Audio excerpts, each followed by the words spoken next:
Welcome into another episode of Tailgate Talk SEC. I am Will Thomas, and we have got your Friday, January 9th transfer portal update. There's a lot of big names that we have some headlines on today, and some of it just came out as I was about to start the recording. And let me just get my phone next to me. Sorry, I know I walked away from the mic. Let me just get my phone next to me just in case we get some more while I am recording. But let's just start off with some of the biggest names. Cam Coleman, the Auburn transfer wideout, he made it to Tuscaloosa today for his visit. He went to a bunch of the Texas schools, Texas A&M, Texas Tech. He did not visit USC, and now he is back in Alabama visiting the Crimson Tide. His recruitment is going to be really financial, I'd imagine. But really for Bama, their biggest pitch has to be, showing him like we have a quarterback next year, right? Is it going to be Austin Mack? Is it going to be Keelan Russell? Maybe they're going to bring somebody in. We don't know, but that's got to be a big part of Bama's pitch to Cam Coleman if they want to land him. Because, Coleman's got some pretty enticing offers from those three Texas schools already. Eric Singleton, another Auburn transfer receiver. Well, sorry, let me just back up real quick, because he had declared for the draft a while ago. But then today, he's coming back to college. He is going in the transfer portal, and he was immediately crystal balled to Florida. Now, this does make sense, right? Because he's got his Georgia Tech staff in Gainesville back from when he was with the Yellow Jackets, leaving Auburn. So like he's going to come to Florida to be with Buster Faulkner. And that's a big-time get for the Gators. And I'll talk about another receiver in a minute that Florida is also going after. But the Gators are really assembling some serious talent in the transfer portal. Justice Haynes, a Michigan running back, I should say the Michigan running back. He was explosive this past year. He is hitting the portal.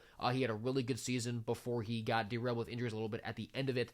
And Georgia Tech immediately emerged as a school to watch, as they have with Bo Pribula, Missouri's transfer quarterback. So Justice Haynes and Bo Pribula seem to be leading Georgia Tech. That's a pretty good 1-2 on offense for Brent Key to bring in. You go from Jamal Haynes to Justice Haynes at running back there, and then you go from Haynes King to Bo Pribula. It's not, it's not very different playing styles, right? I think that they'll still fit that scheme of what they want to run. They'll still fit that identity of what Georgia Tech wants to do offensively. DJ Lagway, now the Florida transfer quarterback who we all thought had committed to Baylor. This is what broke just before I started recording. Pete Thamel reported that he's still taking visits. He is not actually committed to Baylor yet. So he's still going to go on some trips. Ole Miss was the name that he brought up in his tweet, Thamel did, about wanting to bring him in. In my mind, is that as a backup? Because it seems to me that Ole Miss is going for Deuce Knight, right? There's a prediction from Pete Nakos that Deuce Knight is going to go to Ole Miss. Do you really go get Deuce Knight if you're not going to have him start? If you're the Rebels? It feels weird to me to bring in both Lagway and Deuce Knight unless you're bringing in Lagway as veteran depth, which I don't know if he would really go for with DJ.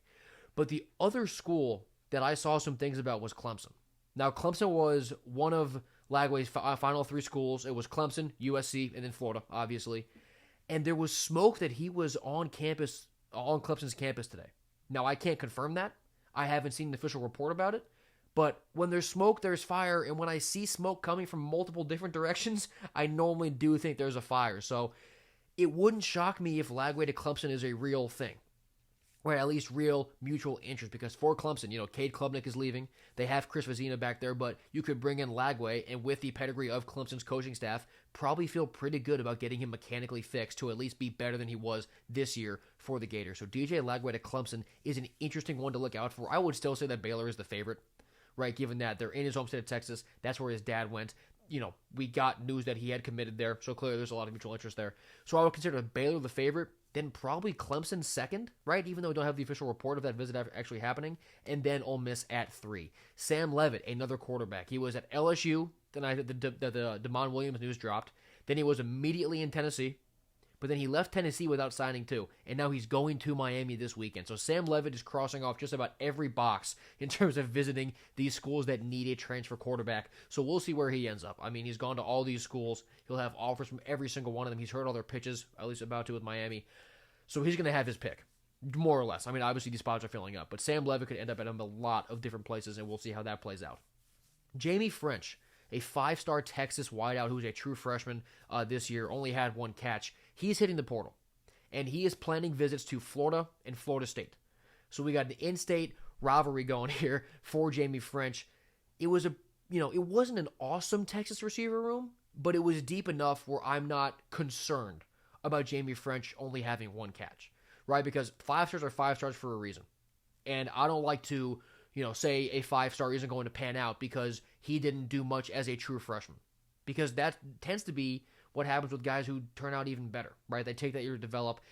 You have studs like Malachi Tony, those guys Jeremiah Smith, who come on as true freshmen and ball out.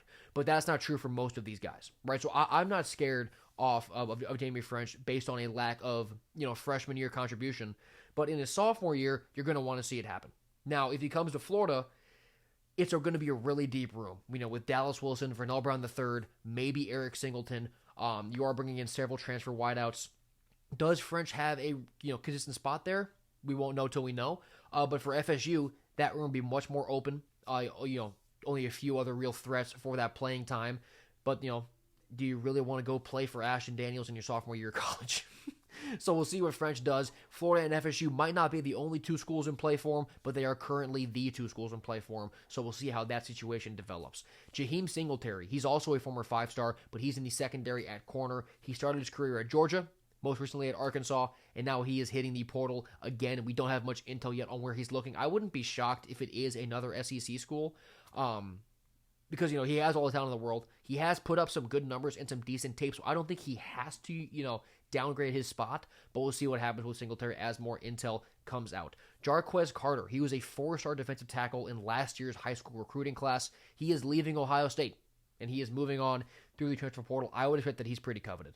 Carter, I do not think is going to move down. I think he'll go to another power school, whether that be in the Big Ten, SEC, maybe even Miami. Go to those big ACC trenches down there in South Beach. So we'll see what Jarquez Carter does, but he will be a very sought after player in the portal, in my opinion. Harrison Moore, a Georgia Tech interior offensive lineman. Guess where the Georgia Tech guy is going? I'll give you guys 5 seconds to guess where the Georgia Tech offensive player is going in the portal. I'm bored. He's going to Florida. He's following Buster Faulkner and that slew of Yellow Jackets to Florida. He'll help build out that offensive line that does have some pretty good guys on it now. They brought in Phil Trautwein from Penn State to coach the offensive line. He's already got some of his guys in from Penn State, and Harrison Moore is a strong add to that. Keyshawn Singleton. This is going to be another guessing game. Ready? He's a receiver from South Florida. Guess where Singleton went today? He went to Auburn. Auburn signed another USF Bull on offense, another guy from Tampa following Golesh to Auburn. I think Singleton's great, right? And some of what I've said about how much USF is following Golesh to Auburn has seemed a bit negative. I mean, it's not like an outright positive, right? But some of these guys, obviously Byron Brown, I think Chaz Namrod and Singleton, they're all great players. Right, these are all guys who, regardless of if Golesh moved up or not, I would think we're going to be in play in the portal for power schools. So all these guys are really good ball players, but there's definitely a lot of USF on the Plains next year, and we'll see how that goes, right? Because they'll have chemistry, they'll know how to play together, but they know how to play together in the American. They did beat Florida last year, but Florida only won 4 games. So we'll see how it all pans out, but Keyshawn Singleton is a really good player. Jamari Riddle, he was a DB at Eastern Carolina, and he committed to Georgia. Kirby Smart is bringing in a lot of really talented guys on the defense side of the ball in the transfer portal, if you can believe that or not. If Kirby's getting the guy on defense with the portal, I don't even feel the need to eval the guy anymore. I just trust Kirby. So Jamari Riddle, he put up good numbers at East Carolina. He should be very good for the Dogs in Athens as well. And then Deuce Knight is the last guy I have here. So he is predicted to go to Ole Miss. Now that Trinidad Chambliss' waiver was denied, he is supposed to be in town for a visit tomorrow, this weekend.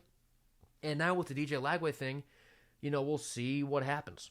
I really do think that Ole Miss will end up going with Deuce Knight over Lagway, because there are less problems with Deuce that you have to coach out of him. Lagway has a lot of problems that you have to coach out of him. And for Ole Miss, it feels like they're really kind of in their championship window. It does. I don't know what the program is going to look like for the next 3 or 4 years with Pete Golding, but they made the semis this year. And you're going to lose some key pieces, but you're going to have Kewan Lacey back. You're going to have a lot of these important guys back. I think you need to go with a quarterback that you don't need to coach problems out of. And Lagway is one of those guys, so I think Ole Miss goes with Deuce Knight, which would be really, really exciting. A Deuce Knight, Kewan Lacey backfield. I got goosebumps. I just got goosebumps thinking about that. That'd be pretty incredible. But that'll do it for our Friday update in the transfer portal. If you do enjoy this coverage and want more of it, subscribe to me here on YouTube. Follow me on TikTok at Tailgate Talk SEC, and follow me on Twitter, like you see down below, whichever side it's on. Doing this all day, every day, trying to be on top of the portal for you guys. So thank you so much for watching this episode of Tailgate Talk SEC. I have been Will Thomas, and I will see you next time.